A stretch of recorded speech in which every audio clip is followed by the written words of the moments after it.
Christine chose that story, and I thought it was just beautiful, just a beautiful choice.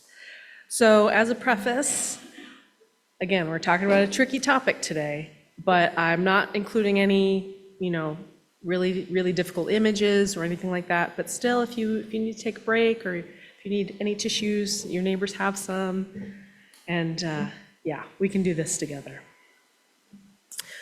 So once upon a time, there was a country whose leader was considered by some of his fervent followers to be nigh unto a god. This highly militarized country decided to expand, and it had its eyes on its neighbors. This may feel quite familiar, but I am describing Japan in the 1940s. In that period, Shinto had been made the state religion. Shinto is quite a beautiful religion. I don't know if any of you are familiar, which it understands that all natural forces and beings have kami, or spirits, which can be honored at shrines all over the place. But when it was made the state religion, it became used as a tool of militarization and nationalism, as we have seen religion be used throughout history and even today. In the Shinto understanding at that time, the Japanese Emperor Hirohito was the descendant of the spirit of the sun. He was an Akitsu Mikami, or a kami spirit manifest in a human. This was used as a way to gain the loyalty and military will of the people, and some believed they could not lose. They were going through something as we are now, intense nationalism. This pattern tends to go hand in hand with expansionism, as we saw with Germany and as we are seeing now in the US, as well as militarism, which suggested that the strength of the military is the strength of the nation. That's why the Japanese allied with like-minded Germany during World War II, why they invaded Southeast Asia and attacked Pearl Harbor. That's one of the many examples of why humanity shouldn't mix religion and government. So, as we know, on December 7th, 1941, Japan unleashed a coordinated attack on half a dozen US and UK strongholds throughout the Pacific, including Pearl Harbor, so that the US and UK wouldn't interfere with Japan's expansionist interests in Southeast Asia, where the US and UK had trade colonies.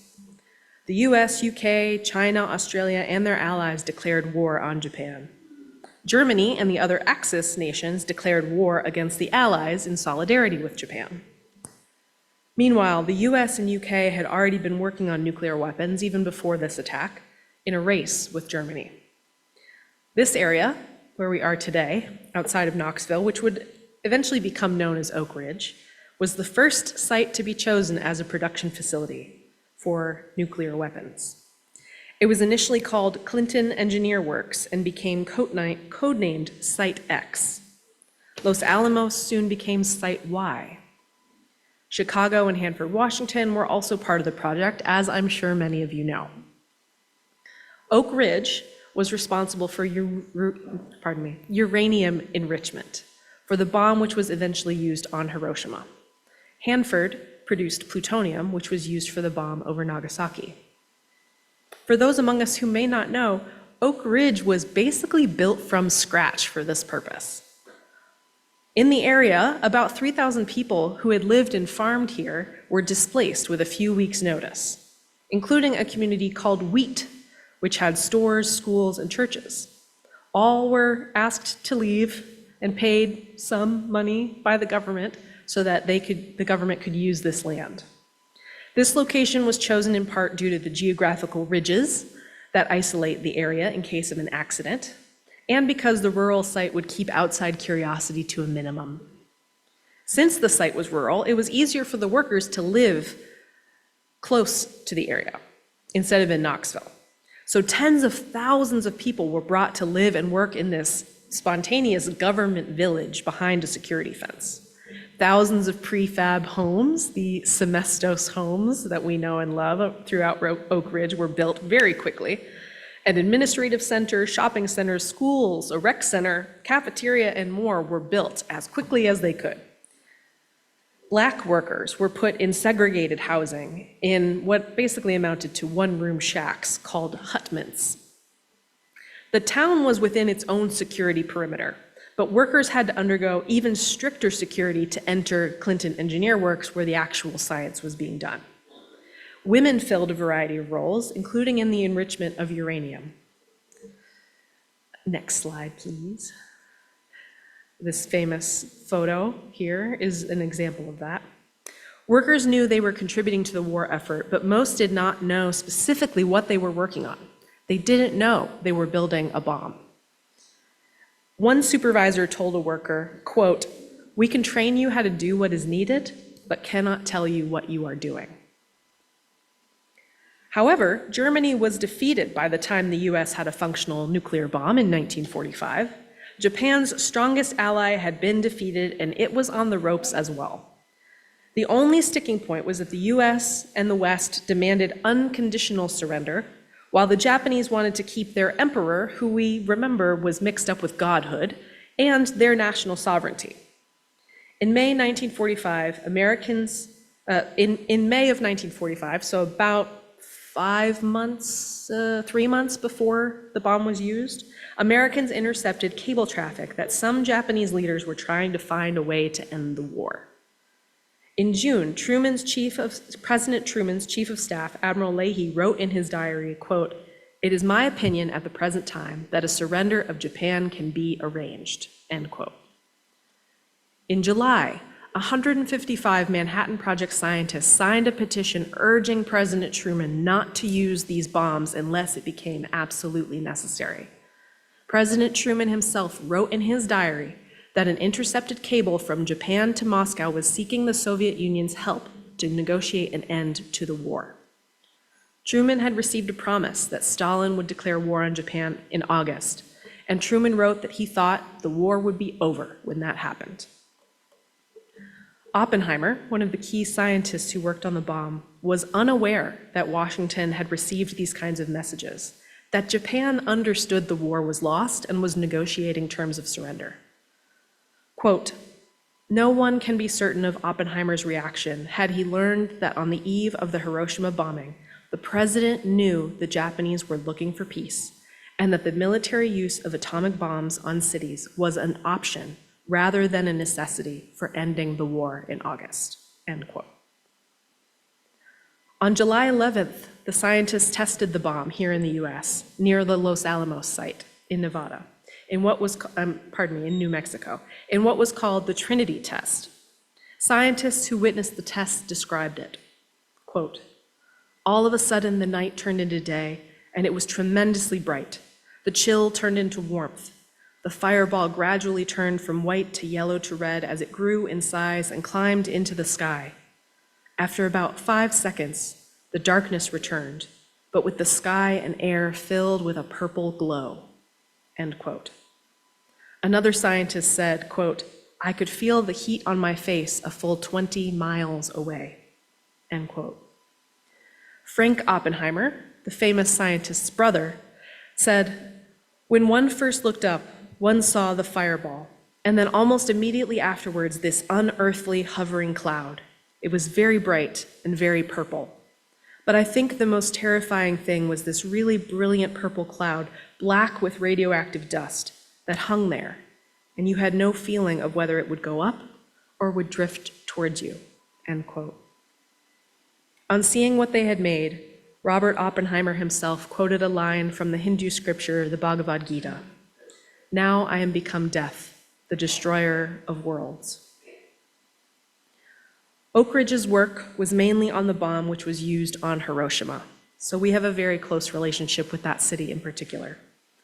Hiroshima is a port city, and it was a city of industrial and military significance, with a communications center, troop assembly, and war manufacturing.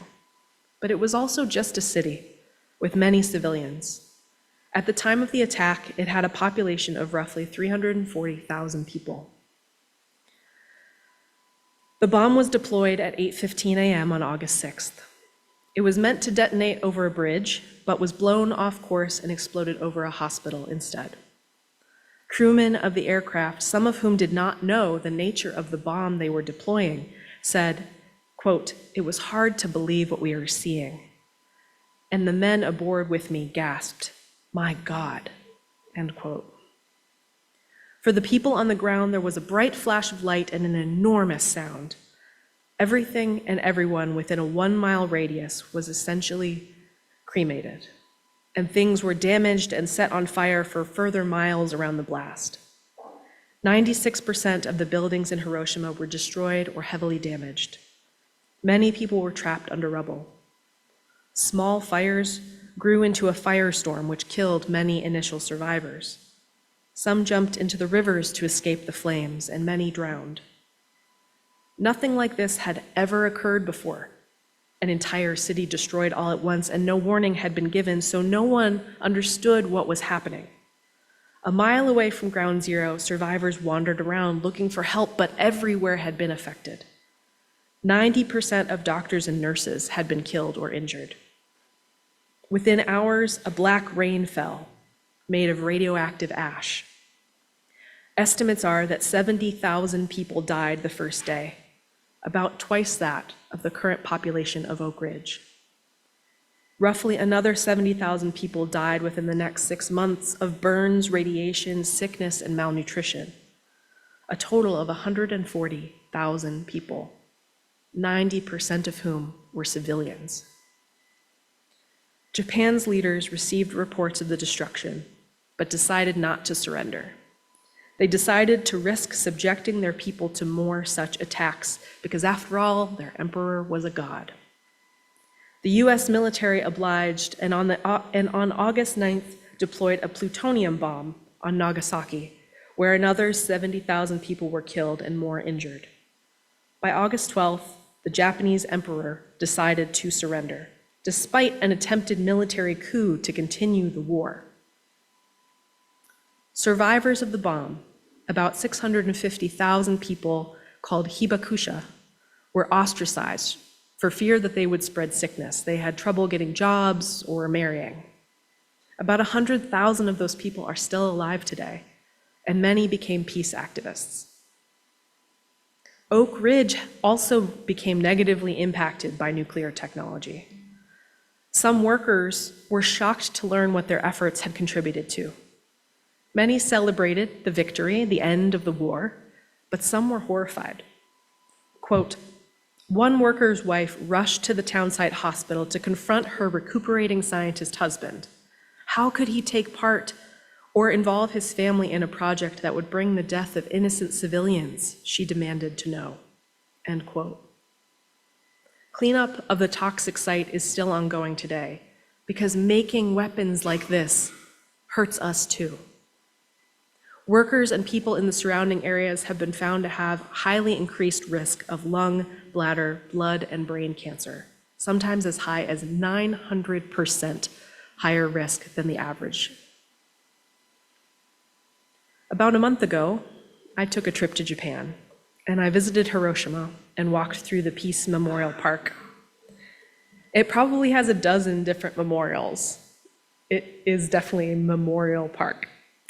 One is this building, now known as the Atomic Bomb Dome, which remained standing after the blast and has been preserved. The rubble still lays on the ground inside. Another memorial is a peace bell, like our International Friendship Bell. The one in Oak Ridge is on the left, the one in Hiroshima is on the right.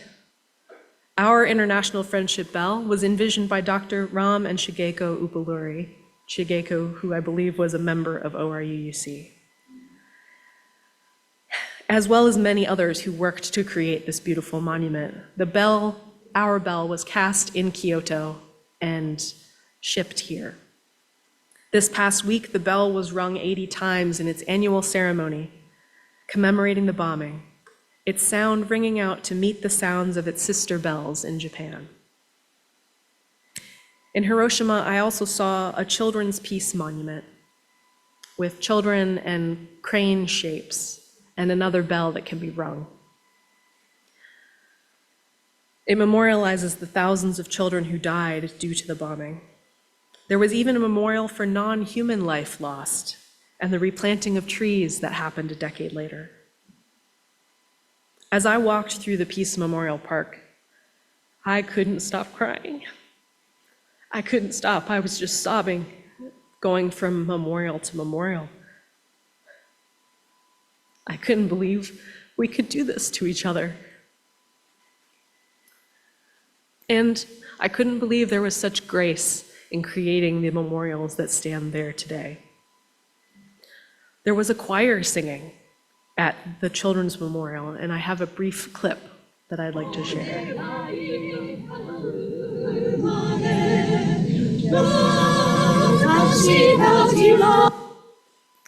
They were holding a banner of peace, singing. It was a random afternoon. I had thought about donating a towel that I had been given with the seal of the city of Oak Ridge on it, but the seal has an atomic symbol on it. And when the moment came, I realized that feels pretty weird. Instead, I simply wept and rang the bells and bowed. I mourn the lives lost of people who had to pay the price of their warmongering leaders. It isn't fair. Hundreds of thousands of people, thousands of children, countless animals and plants killed for a war that was already ending. I don't feel like there's any point in saying things like we shouldn't have dropped nuclear bombs on Hiroshima and Nagasaki. Unfortunately, I feel like we would have deployed these weapons at some point just because we have them. And this is the point I want to emphasize that's relevant to us here in Oak Ridge today. If the scientists build a weapon for the military and politicians, the military and the politicians will use the weapon. Our choices matter. Our consent to know what we are working on matters. Refusing to do what we know is wrong, even if they could get somebody else to do it, matters. What we do can affect people across the world and for many years into the future. What world and what future do we want our choices to make? Hiroshima today is a rebuilt, bustling city. It's known for its okonomiyaki, a delicious, savory noodle pancake. It's warm and comforting. The people are kind. When I was there, it was a beautiful summer's day. I'm in awe that people decided to rebuild, that they put the effort in after so much had been destroyed. The Bulletin of Atomic Scientists was created soon after these bombs were used, founded in the wake of the bombings by scientists and engineers of the Manhattan Project, including J. Robert Oppenheimer and Albert Einstein. The Bulletin continues to be run by scientists and leaders, including 9 Nobel laureates. The Bulletin of Atomic Scientists maintains an informational tool you may have heard of called the Doomsday Clock, which estimates humanity's proximity to global catastrophe due to nuclear risk, climate change, or disruptive technologies like AI. This January, they moved it forward by 1 second, 89 seconds from midnight, the closest it has ever been. The number one guidance across all religions is the Golden Rule. You may have heard of it. Treat others as you want to be treated. Or, conversely, don't do to someone else what you don't want done to you. If the US were the militarized, expansionist aggressor and another country wanted to force us to surrender, would a nuclear bomb on one of our cities, perhaps even on Oak Ridge, which after all is a military site, would it be justified? If we can justify their use on others, then others can justify their use on us. I don't think we can or should justify the use of nuclear weapons. Yet the US, led by our nationalist, expansionist, militaristic leader, is gearing back up, including the nuclear development industry here in Oak Ridge.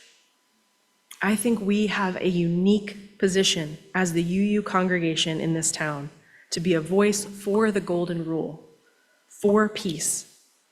Our choices matter. So what are we going to do?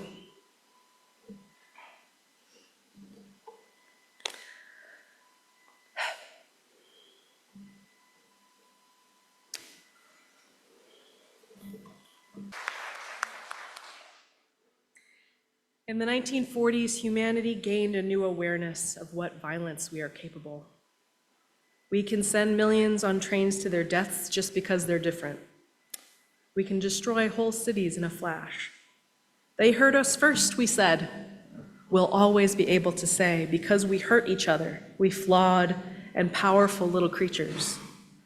Only when we refuse to harm anymore, only when we willingly declaw our nations and ourselves, only when we break the cycle of vengeance can the possibility be born again of peace. May it be so. May we make it so. As a final act of worship, please turn and greet your neighbors. It's gonna fall. It's a